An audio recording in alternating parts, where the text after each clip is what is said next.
Welcome to the Ralph Bivins Project. We're here today to talk about urban issues, specifically downtown Houston.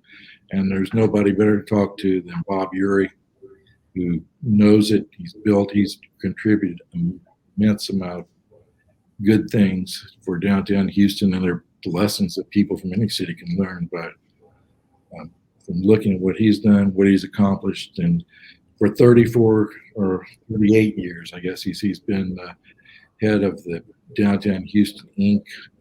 It's a nonprofit group that's kind of there to help plan the city and build the city. And he is an urban planner by trade. And so he's casting off after a tremendous amount of service to downtown Houston.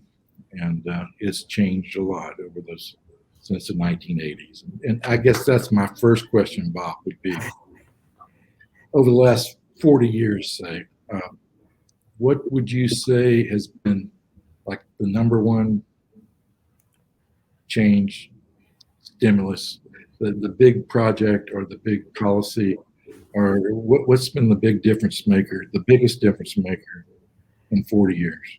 Well, I think probably one of the most important things, really, when you get down to it, is the fact that there has been a vision that for where we needed to go with downtown.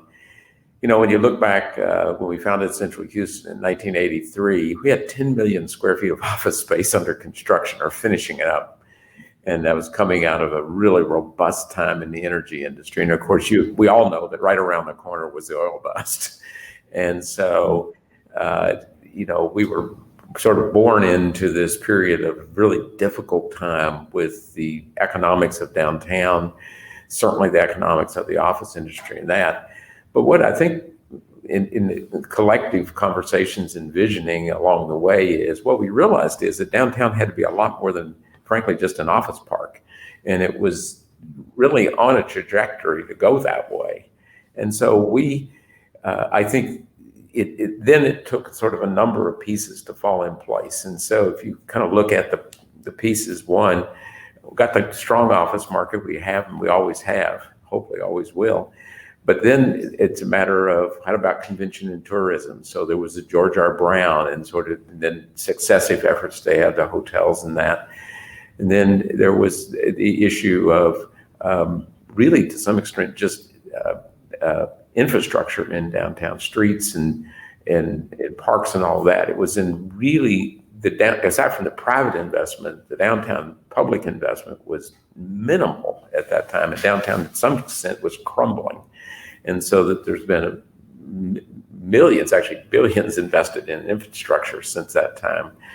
And then comes, perhaps most important of all, people living again in downtown. And it just had to happen. And so fortunately, it took a while. Sort of the first foray came with historic rehabilitation, use of historic tax credits, use of a tax exemption part of the city to sort of help advance that. And then, of course, the Downtown Living Initiative in the last decade has had just a profound impact in terms of people living in downtown. So that was a $15,000 per unit. That's right. For apartment developers. Yeah, the $15,000 per door. Made a lot of difference. When money talks.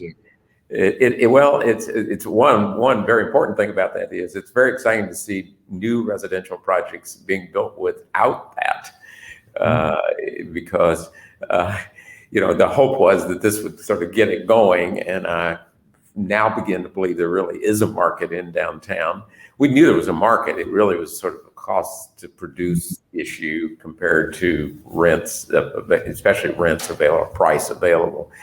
And so it's exciting to actually see something like that, where it's actually worked, and now we're kind of moving on, and we've really begun to develop apartments or a residential community. One of the interesting things is we've now surpassed population living in downtown of over 10,000, which is very exciting to me. Now, we need to be on 20,000, 30,000, but listen, 10,000 is a great milestone. All right, that's compared to where it was when we had Beaconsfield and Houston House, and that was about it. That's right. It's a tremendous amount of new apartment development, and that's been good for the city, and it really helped give energy to the street. It's I keep thinking back. Always wanted to ask you this. You mentioned the George R. Brown, the big convention center. It was on the kind of the west side of downtown, the Albert Thomas. And in 1987, I think they opened on the east side, and I remember that was a big. We're going to plant this big convention center on the east side of downtown. That's going to be kind of a something that draws growth to the east side. And that's it. Had plus the park. Discovery Green's been a big deal, but I've also wondered, about this for quite a while. Is we have all this public money that's been spent to develop this convention center out with county money around the Astrodome, and I guess they've got almost 1 million feet there.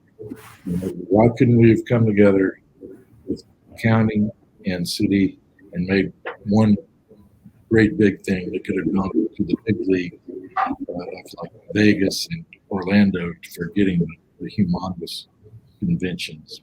Why couldn't we come together for that? Well, I have over the years, we've looked at that, and there has been sort of the county complex with NRG Park basically now. That's, we used to call it Astro Domain, I guess, and the area around the George R. Brown in downtown. The way I look at it is that they really are complementary to each other, and one of the things that's really been helpful about is NRG Park has a footprint that allows really big shows and conventions, especially machinery and things like that are very, very hard to do in the George R. Brown. And it also allows for the rodeo, which is very important to the economy of the city as well. So we have to remember that. And so I think they really in many ways are complementary, and you kind of look at the Main Street corridor. We have a train that basically connects these things now, and I think it plays very well. We came very close to, we didn't. Well, let's put it this way: there was a period of time back in the mid '90s when there was a possibility there might have been football in downtown, but that didn't happen, and the Oilers went to Nashville. But it's also really helpful to have something of the scale of NRG Stadium for major soccer, pro football, college football, you name it, go on and on. And that's a facility, quite frankly, that also just has to have a huge footprint. And where I've seen those things built in downtowns in America, they're not easy to work with because they're big and they have a big crowd that comes, but they have many, many days where there's no activity at all. And what we want in downtown's activity. So quite frankly, smaller, more frequent, all of that type of thing really kind of helps give the vitality that we really have in the downtown area. We've got the baseball team, which we did build a stadium. Yes, we did. But at least 162 baseball games a year, which that's a lot of foot traffic that comes in. So that's a little better than the NFL team that plays 16 games a year. Right. The rest of the time would be kind of quiet around the NRG, I suppose. Well, but then you add to that, just a few blocks away, Toyota Center with, I forgot the total number of game days on that now, but it's less than baseball, but it's still a lot, but it also has a lot of other events in it. And then of course, Major League Soccer too. I mean, you've got BBVA Stadium. And so, when you put three of these professional sports facilities together along with the big convention center, that can generate a tremendous amount of activity. I guess the other thing that I did, the big mistake or the big opportunity that was missed, you mentioned, Dave, maybe we could have kept the Oilers and had the state. But what would you think over the last 40 years or so? What's the big deal that we said, if we could have done something different, this would have been it? Well, one, we're always looking forward, so the Get ready to retire, man. You can go ahead and yeah. There probably been one. There probably have been missed opportunities. I'd be honest with you. It's the one area where downtown, I think, has not been. It's not been easy for downtown is retail, and obviously it has a heritage of being the retail place. Main Street was certainly all the way up until late 50s, 60s maybe. And clearly once the Galleria opened in early 70s, I think the suburbanization or bringing retail closer to where people live, that train had taken off at that point. And now, trying to bring more soft goods retailing into downtown is not easy. It's a substantial investment. And more importantly, just the nature and the dynamics of how we buy things has changed so dramatically that, frankly, it even puts in question real property, for retail activity, not even in downtown, but just in cities in general, I think at this point. But it's been a challenge. It really has. You look at the shops at Houston Center, look at Green Street, you look at various other ventures with retail, and it's on anything but food and beverage. It has been challenging in changing markets over the successive decades. When it comes to food and beverage, I think we're doing extremely well at this point with some extremely well-regarded restaurants. So in some ways, for what we don't have in soft goods, I think we're making up for it by really, really good offering both in food and beverage. Had a real tough time since COVID hit, where the office buildings not having actual physical occupancy on a day-by-day basis. That's tough on those restaurateurs that don't have any lunch business or small lunch business compared to what they used to have. It's a curious thing because with the full office population in downtown, you have many businesses that literally survive strictly on lunch 5 days a week. And I think what's happened in COVID, which is rather interesting, is the ones who I think are working their way through. It's not been easy, and it continues not to be easy. But these restaurants, quite frankly, are open 7 days a week. They're open for longer hours. And I think they're the ones that seem to me to be kind of making their way through. And you hit it. If you're tunnel based and you're really open a few hours a day, it's been very challenging. We think the workforce return to downtown is right now it's in the 30s percentage wise. It's flat. In fact, it's gone down probably just a little bit. Given this current round with Delta, but it's very hard. The tunnel sort of really, when you get down to it, it's kind of hard to give an exact measurement to you. But probably the way I say it is that it's maybe every other business pretty much is one's open, one's not, kind of thing. And we think about.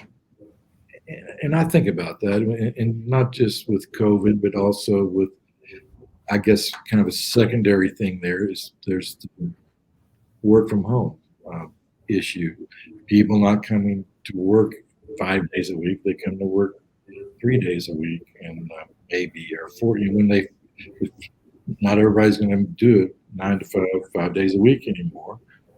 And so you're thinking, and of course our occupancy of office buildings pretty high right now, 25% or something downtown, maybe low 20s at least. And we're thinking about that, and we're saying there's a lot of space here. There's a lot of office building. What happens if how do we ever get these buildings full, or do we repurpose them for something else? What do we need to do with this office space? Well, first of all, you are right. There's some fundamentals that seem to be changing in the way we use offices that are coming out of COVID. What we don't know is how long lasting some of these are.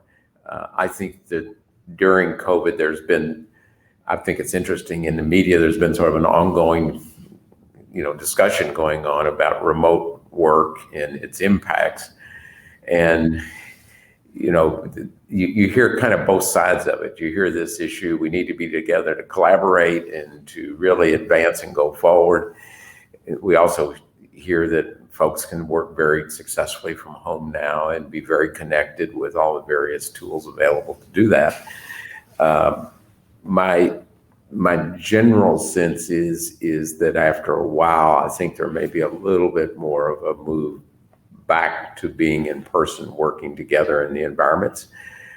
What's hard to understand is what that yields in terms of demand for space in this. And we know that to some extent COVID had some impact on increasing demand just in order to get distancing. But by the same token, if a certain portion of your workforce is working away for whatever days per week, you may ultimately be able to use less space. So it is a story and it's a question that's out there, and I believe it's going to take a while for that to really unfold to ultimately get to where we need to be. I know I keep thinking that COVID's going to be over, and I think realistically speaking, I'm probably thinking wrong. That really it's going to be probably COVID is one of those things we learn to live with, like some other diseases that we somehow manage. I mean, we go through the flu every year. We take flu shots. But we still have the flu around, and there are other. I think there are other types of sickness and viruses that we have learned to sort of live with. It's not pleasant, but we do it. And I'm wondering if that's kind of more where this thing ends up, but we don't know at this point. I just can't think of if the demand for space goes down and you have buildings, and I guess it kind of evolves. You have a lot of buildings are making improvements, and some spending hundreds of millions of dollars to make improvements. There has been an amazing investment in office space, even an amazing investment of office space during COVID. And now some of that was planned and sort of committed before we got into it, but it is surprising how much is out there. I think one thing, the really positive side of that, I'm not the owner in this case, so I'm not dealing with the owner's economics, but it is nice to have this massive investment in absolute state-of-the-art offices, and I mean absolute. And so to me, that's really exciting because for downtown, basically in the market, we can compete with the best there is available, which is exciting. We've kind of signed on to be supporter of some proposed legislation that's been filed in Congress for, in essence, an office rehab tax credit. And it's not just office to office, it's really rehabbing an office building to something other than office. So it might be residential, it might be hotel. And so in a way, it works very similar to the way that historic tax credits work. It would be sort of the same thing. It's basically an office building reuse tax credit. And the building has to be over 25 years old to participate. And I think somewhere down the road, there will probably be these office buildings that will be, rehabbed and find another use. And obviously, the likely candidate will be residential. Yeah, it kind of worked with the downtown initiative, and what couldn't we do the same thing that was happening with that, and do that to make residential of existing buildings. Well, if you really look at it, kind of over 38 years, I would say that historic tax credits really did have a real role in us being able to get the redevelopment in downtown we needed. So, when something like this is proposed on office structures, you kind of go, we do have experience here. We know what this is about, and it actually was very impactful. And we talked earlier about the downtown living initiative. It's a different animal, but it's still the same thing. It is material, and it really does move the market. Well, we had, I remember, what was it called? It was Planned Downtown, Convergent Culture, Lifestyle. Right, that's right. And this was about 4 or 5 years ago, I guess. It was plan about rebuilding downtown. You had a massive group with, big board and 160 or something. 160 people. A huge amount of input. And then what to do next with the city. I mean, it's been very carefully managed, and it seemed to me like, with 160 people on the panel, on the committee, you really reached out there to get a lot of input. And I've worked on that for 10 years, so I was kind of surprised, I suppose, when everybody said, oh, well, not everybody, a few people said, we didn't get enough community input. And when you look, if you'd been there all along and seen what had happened and who all had been contacted, it does seem like, well, maybe we did get enough input. How can there be a need for more? And I guess really what we're speaking about is the North Houston HIP plan, highway improvement plan, the $7 billion plan to improve the freeways that go through downtown, which is hugely important to the city. And people are still working on getting that worked out. And I just, I need to know what tell us about this plan for the roads. We've talked about this, several years ago, but tell me again about the freeway improvement. Well, I think the freeways around downtown are among the oldest, if not the oldest, in the region. And so the need for improvements in that infrastructure are great. And I don't know how to say it, the freeways are not getting any newer. And so there is certainly need for reconsideration of how the freeways work around, especially around downtown. You're really dealing with 3 freeways. You're not just dealing with I-45, because you have I-10 and you also have 69 as well. I think our view of that is, one, there's really 2 things involved. One, making sure that those who are coming through the center part of the city get through, I don't know how to say it, quickly. And those who are destined to the center part of the city can, basically enter and leave safely and efficiently as well. The other piece of this, though, is can that project be used for, I don't know how to say it, civic betterment, more than just the transportation benefit? Can we, in fact, reconnect communities that were cut off because of the construction of the freeway back in the 50s and 60s? Can we actually, in some places, actually create caps or wider bridges where it's more amenable for public activities to occur, whether you're crossing or riding a bike, or in the case proposed cap over the freeway, a large one behind the George R. Brown, even potential development on top of it. I think with Planned Downtown and just the whole project, the Northeastern Highway project, I think part of this is trying to be visionary. If you're going to make that kind of investment for transportation, what more can we do with it as we go forward? So we think it's essential. This project needs to be done.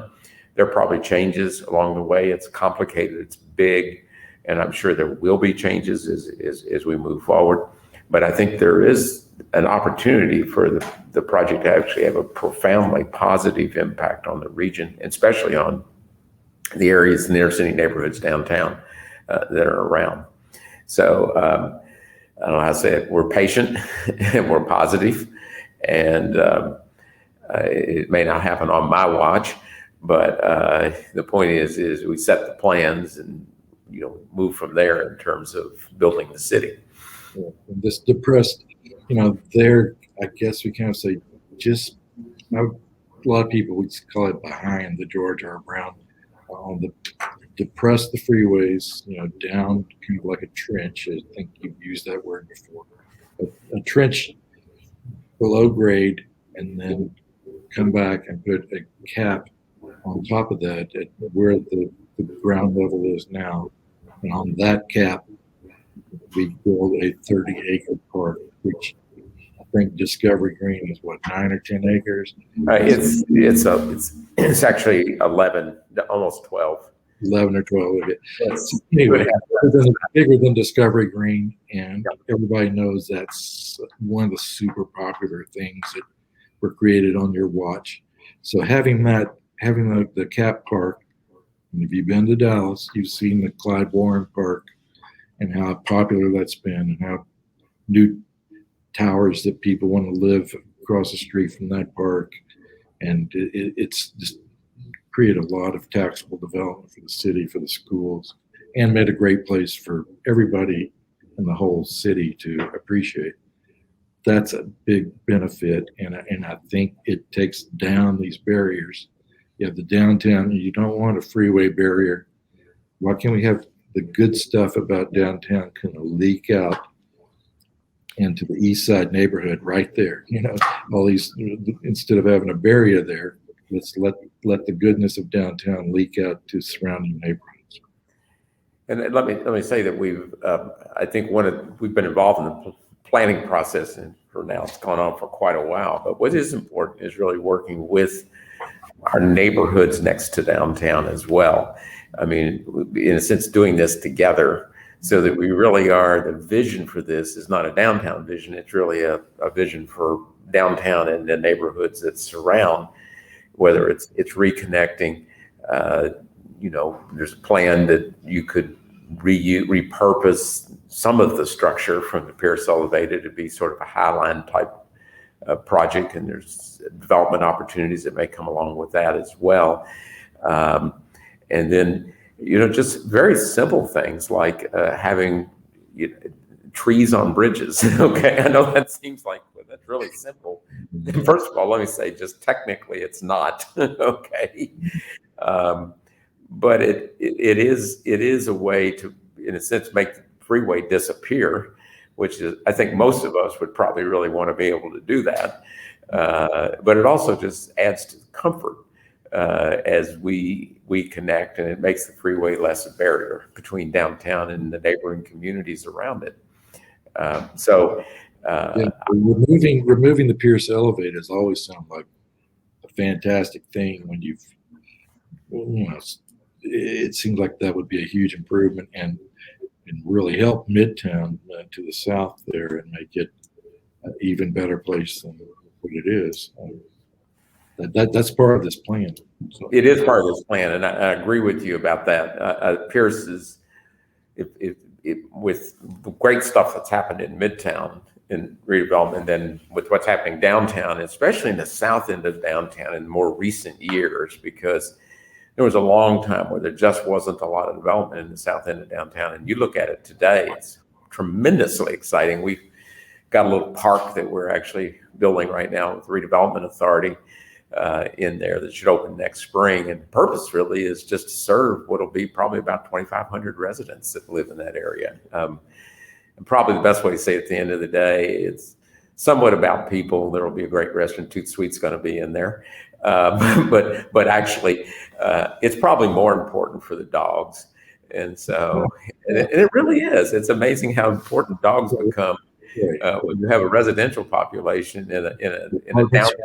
They've got to take their dogs somewhere. That's right. You got to be able to take the dog somewhere. So whether it's the dog run at Market Square, the dog run over at Discovery Green, or the dog run down at Trebley Park, this stuff's important. Yeah, it is. It is. And yeah, and then there's the Lynn Wyatt Park there in the theater district. that's underway. Very excited about that, Lynn Wyatt.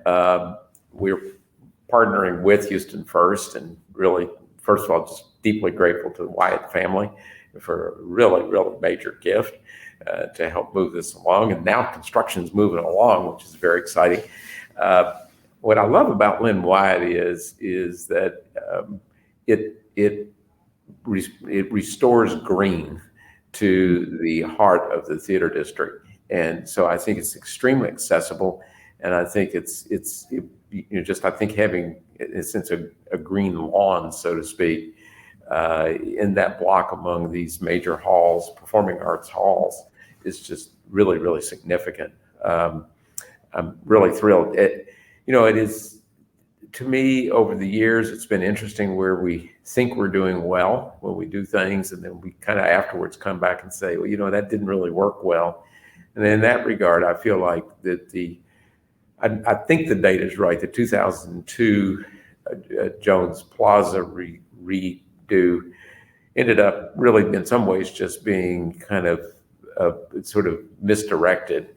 And I think to some extent it was a matter of we had great experience with Party on the Plaza. It was sort of an institution in those early days. And I think the thought process at the time was sort of build a better place for sort of something like Party on the Plaza. And I think what we've learned over time is that it doesn't work well when there's not a pretty good sized crowd there. And so what we're doing now with Lynn Wyatt is making sure that it works, 24/7, that people can go there and you feel comfortable at all days of the week and at all times of the day. That's going to be a great thing. The theater's right there. Make it a beautiful place. It's going to be good. Well, Bob,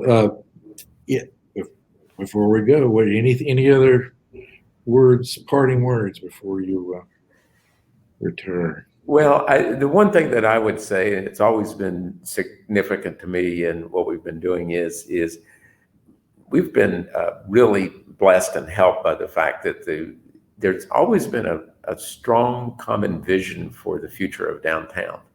And we've done obviously multiple plans over the decades and that. Would you ask somebody what their ideal vision for a downtown is, whether it's ours or any, but what's interesting is they're not very far apart on it. They want this diverse mix of things. They want a lot of activity. They want it at all hours of the day. They want it to be safe, but they want it to be, a place that's enjoyable and it's fun and it's exciting to be in. And, what I really like about that is there's really never been much debate over that. I mean, everybody says that's what we need to do.